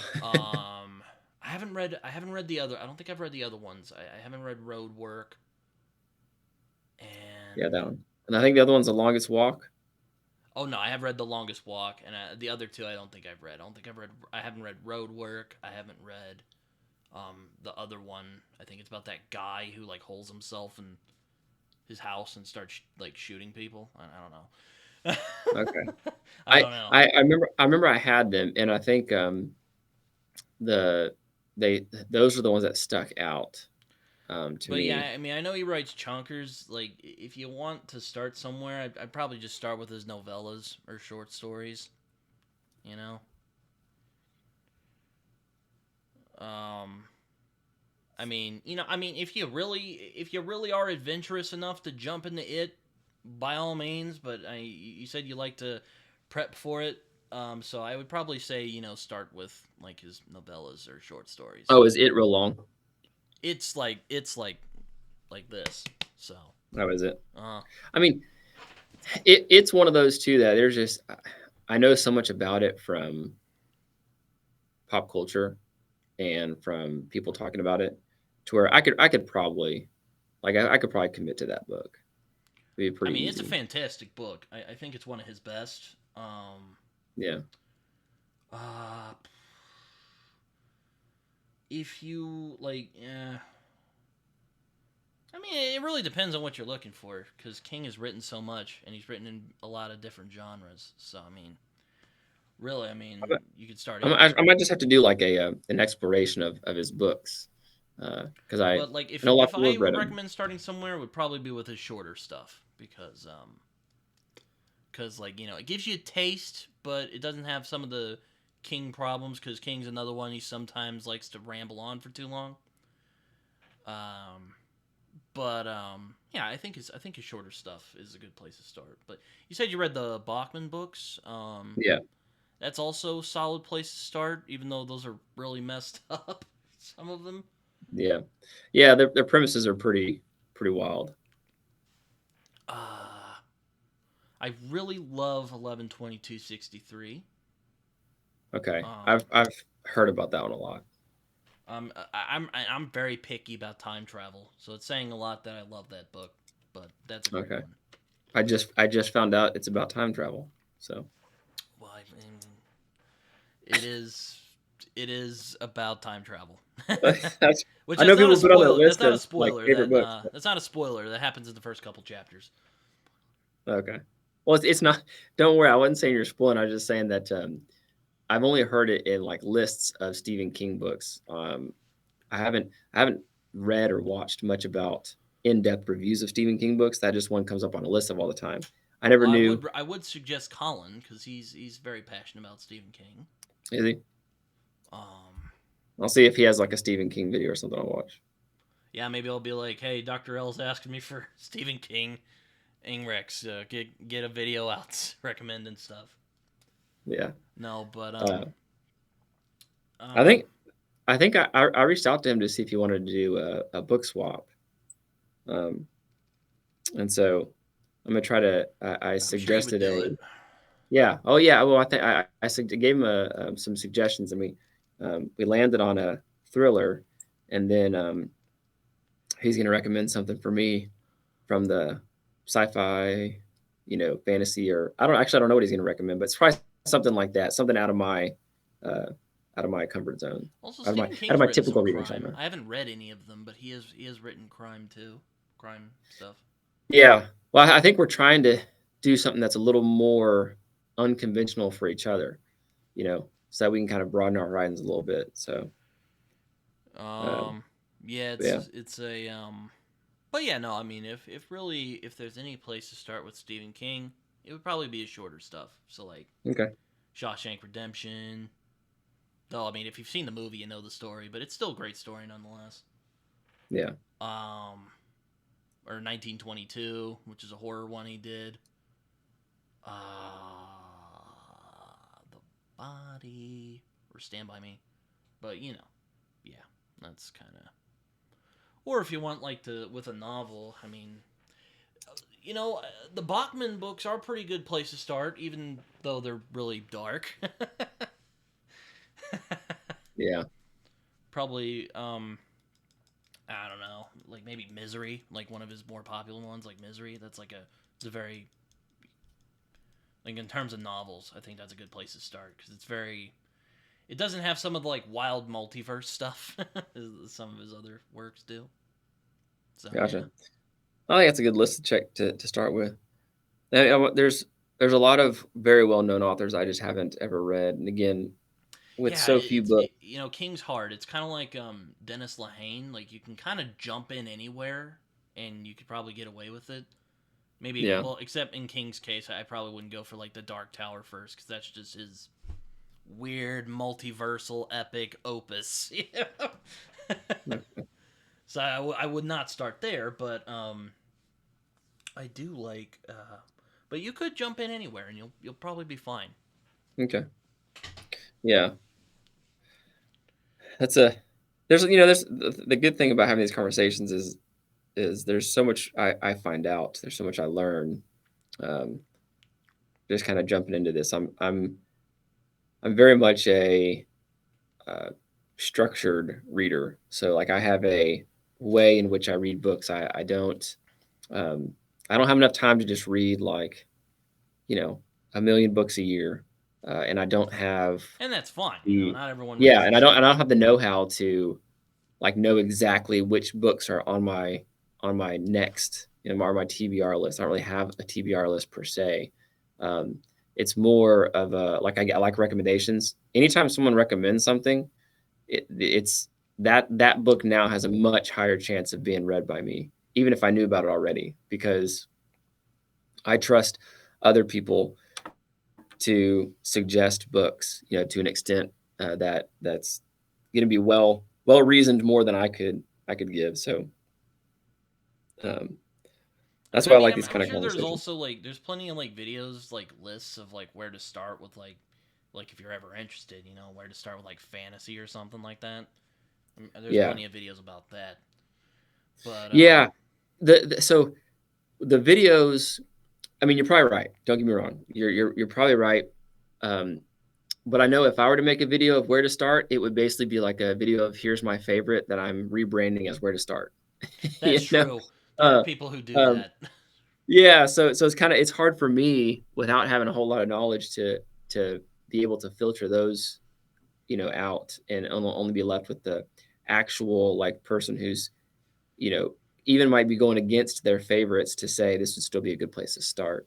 Um, but if you are looking at a person's recommendation that is not a part of a video where they're trying to get views or something, then you're like, okay, well, I can probably rely on this recommendation a little bit better. Or if it's in like an impromptu, like in a conversation you and I are having, I can say, okay, I'm probably, can rely on this recommendation much more than, um, a video of here's where you should start kind of thing.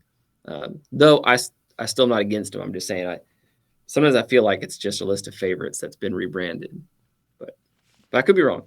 I could just be pessimistic in that area. I mean, yeah, if there's one like series that I would recommend people to start, I would probably say something like I have it here, The First Law. This is the first book, The Blade itself. I've Um, heard a lot of people talk about Joe Abercrombie. yeah, I was about to say I'm sure since you've been around for a minute, I'm sure you've heard a lot of people talk about it, but it's a trilogy. I mean, there are other books in the like there's standalones and then there's another trilogy, but the main trilogy is just 3 books. Yeah, So yeah, this is the first one.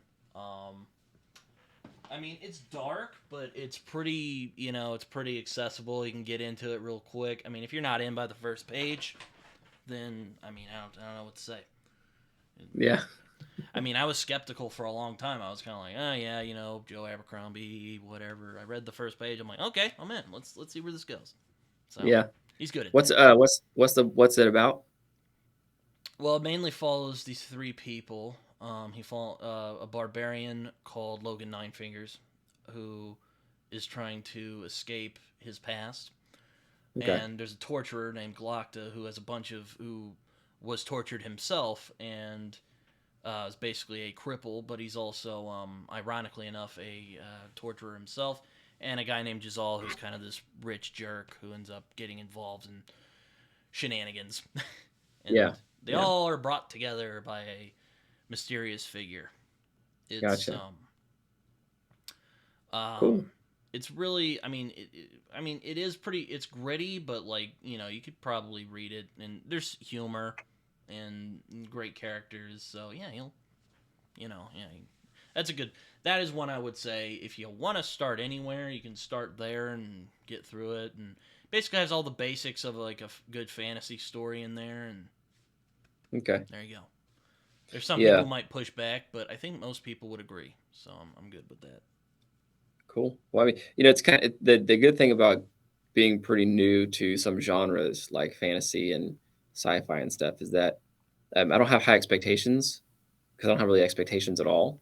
So, I'm kind of in it for the ride. And so if it's kind of a good ride, it's like, this is a good book, you know?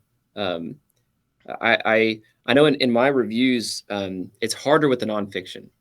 It's actually Yeah, not not right. It's possible. because it's like Not, because it's real because it's based on yeah, yeah. And real life. it's usually got a purpose. Now, Mm-hmm.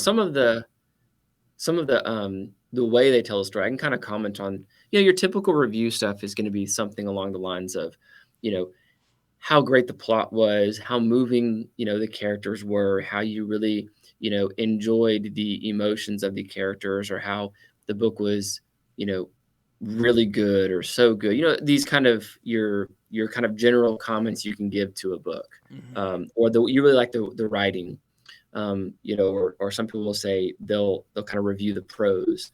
Um, that's typically not where my reviews go, Mm-hmm. but with the nonfiction, it's almost impossible to get into what I like to review, which is the, basically kind of the social psychology of the characters or the interactions and things like that. And I really like to see how realistic they are.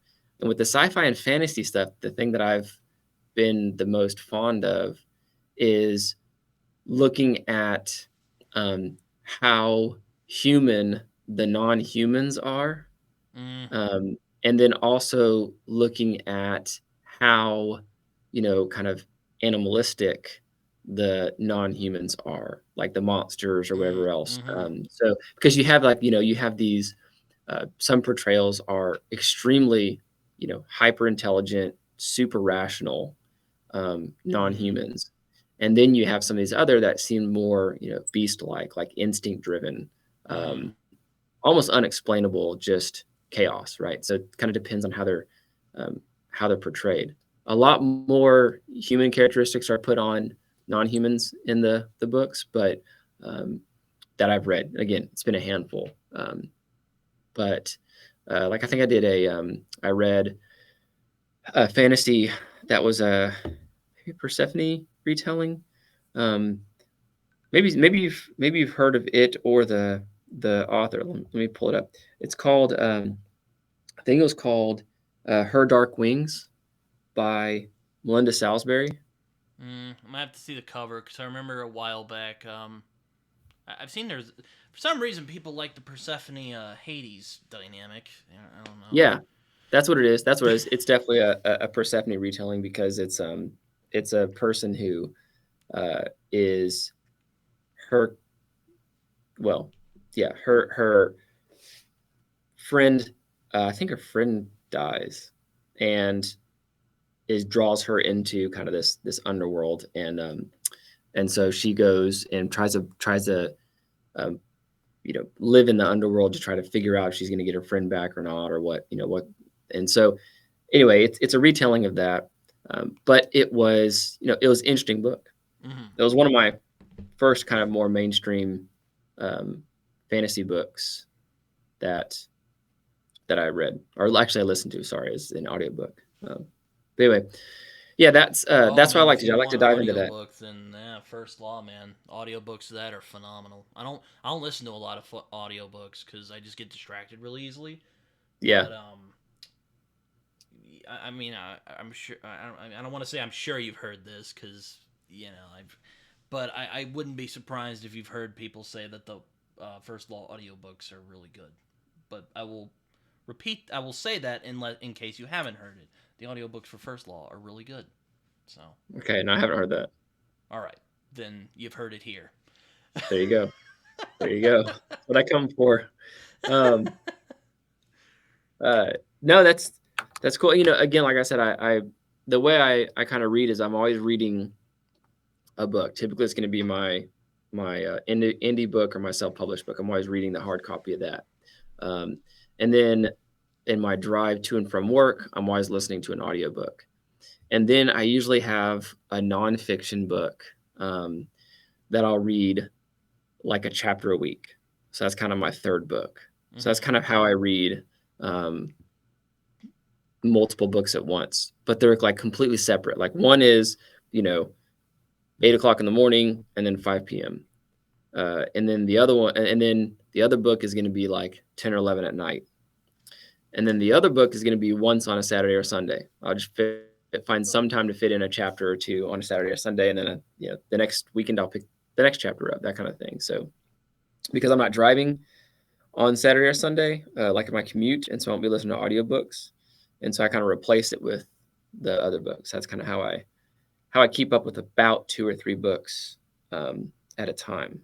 So I do a lot of audiobooks. So there are some, I know some people like audiobooks a lot. Some people don't like them. I do kind of everything. Audiobook. I don't do ebooks much because I just don't have, other than my phone, I don't have like a tablet or a Kindle or anything like that to be a good ebook reader. So Yeah, no, I can't do it. I tried doing an ebook on my phone, and it was weird. It was really yeah, weird. yeah. I mean, I have a couple. I have three. I have three ebooks on my app on my phone right now, and it's just because um, that's the only way I could get them. Like, there's one book I wanted to read, and it was only available on ebook, and so I was like, okay, I'll get it. Yeah, no, it's a yeah, no. I mean, I don't have anything against audiobooks. I mean, however you want to read, I'm not gonna tell you how to read, but I personally just get distracted really easily. Yeah, Unless it's something yeah, like that's true. First Law where the performance is so good, I'm like, oh man. Though I read the books first and then I listened to the audiobooks, I'm like, oh wow, this is great. Yeah, yeah. There's a That's what everyone was couple talking about. there are a couple audiobooks that are read by the authors that are kind of interesting. Oh Um, yeah, mm-hmm. like The Secret History by Donna Tartt. I've heard Um, of that book. Yeah. yeah, she reads hers. She reads her book, and then uh, the Ford County, which was the short stories by Grisham, he read those. Oh wow. Okay. And then I've listened to our local library. I was just getting as I many know Neil audiobooks as I Gaiman reads could. his own books, Does he? which Okay, I'm gonna have there's some to or see if sometimes we he have one does. of There's them. some that he did not do, but there are some he has done. And Yeah, I um read I read some presidential books, like books by presidents, and I think George Bush read his own decision points, and so that Neil was interesting Gaiman would to. also be a good like if you're interested. Neil Gaiman would be a good place to start. I wouldn't That's the jump into Sandman guy, right? yes, that is the guy who did Sandman. Now, I mean, if you're not against comics, I could start with the Sandman, but I'd probably start with something shorter, like The Ocean at the End of the Lane, I've read which a couple of the Sandman. I had a phase where I kind of read some graphic novels and some comics and things like that. I actually read Marvel Civil War series for a little while, mm-hmm. and yeah, I wouldn't say I read a whole lot, but I read at that point in time I read a whole lot more than I've ever read at any other point in time. So, um, but yeah, I do remember the Sandman. My brother was read those, and I think I might have read a couple of the Sandmans.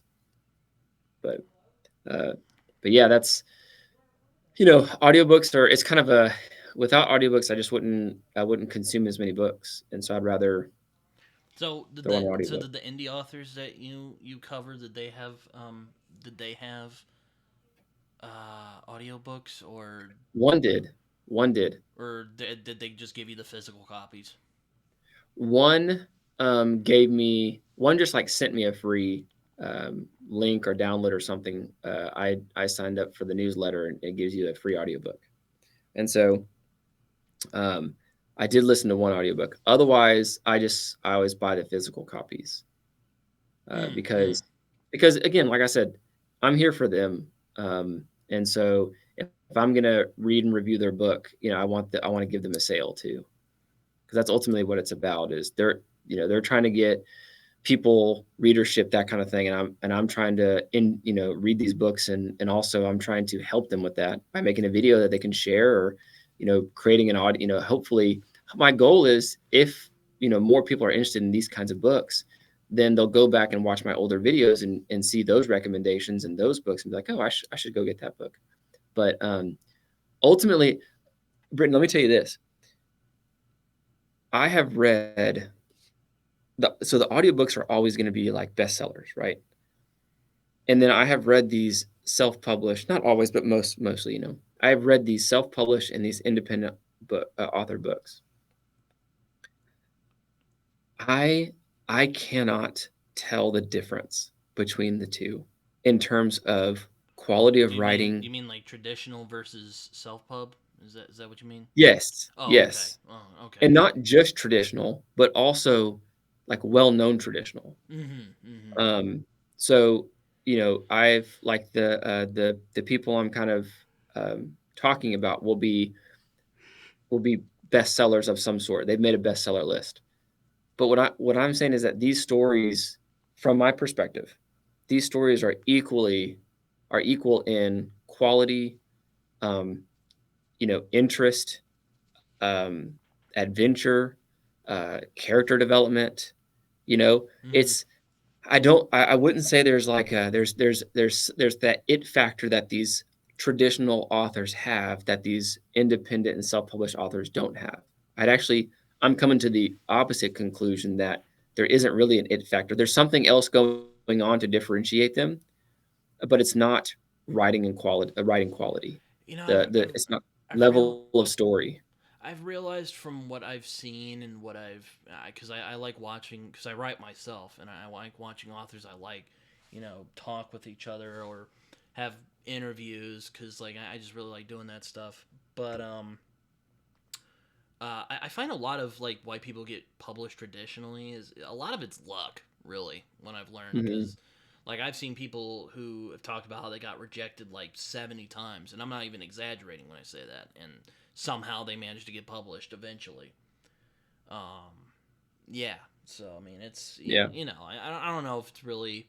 I think there's perks and there's downsides to both. I just, I don't know. I mean, I'm not an Do expert. you? I haven't published anything yet. How far along are you? I did complete a novel. I'm just editing it right now. Which, speaking of that, we need to. I need to get back to editing that, because I'm about to edit it soon, and then hopefully I'll put it out. I just can't make up my mind on how I'm gonna put it out. So yeah, So are you thinking like submit it for like traditional publishing? Are you thinking about self-publishing? that's the thing. I've thought about doing either or. Yeah. Oh, Um, I have thought about it. There's perks to, and I've also met people who have sort of made it on Self Pub. Now, I do not have the same following as someone like a Philip Chase, or um, Right. a Tory Tekken, for instance. But um, I think there's some perks to, you can more readily engage with your audience, for one Yeah. thing, and you also have more control over what you're writing about, so you Yeah. don't have to be, held back by like publishers. And I've thought about doing, traditional publishing, because like on the other hand, I would love to see my own books in like a, bookstore. That'd be really fun. Yeah. So I just haven't made up my mind yet, Gotcha. but Well, I still need to edit it some more. yeah, I gotcha. Well, hey, in the next year or two, if you ever self-publish it, or if you ever do get published with an indie press, um, or heck, if you get traditionally published, uh, Yeah, I'll shoot you I'd one. love to read it and review it, man. Yeah, no, all right. Yeah, thank you. I appreciate that a lot. Yeah, Well, I know you said you had to go around 4, yeah. so I heard the alarm. but well, yeah, no, that was for my work. Um, Oh, okay. um, but yeah, this was great. Thanks for coming on, man. I appreciate it a lot. Yeah, thanks for inviting me. I'm still wondering why in the world you picked me out and invited me on, but I can't be happier than to say that I appreciate it, and it was a lot of fun for sure. It's a good long Well, as I conversation. like to do before these are over, if you have any social media you would like to share, feel free to. Ah, gotcha. So I guess my YouTube channel is called Novel Insights. Dr. L Reads is kind of my made up social media name, and then I have a account on Twitter X, which is Dr. L underscore Reads. So it's it's where I honestly communicate and converse with the authors who write the books that I typically read and review. So that's pretty much my account on X. I got to make sure it is. Yeah, Dr. L underscore Reads. I was gonna say sometimes I forget. But Um, yeah, if you I'll, hey I'll, if I'll link and if them and if, below. if, if you were oh yeah you can link it. But if you or anyone or self publisher indie authors, hit me up and send me a link to where I can get your book, and I'll definitely um, get it and review it. I'd love to. All right. Well, I should ask this before I leave. Did you guys lose any power over in where you're at? Because I just saw Mike's book reviews, who also lives in Texas. He also oh Mm. I'm losing power right now. No. Yeah, we lost power yesterday. I was actually here uh, when I lost power, and I was stuck in a building for a good while and couldn't get home until after the storm passed. And we lost a lot of trees at our house too. A bunch of trees fell over. So, oof. Well, anyway, take well, care, everyone. I Frank. hope you guys enjoyed this conversation. I know I did. And Dr. L, Yeah. we should do this again, man. Yeah, for sure. Thanks for having me on. All right.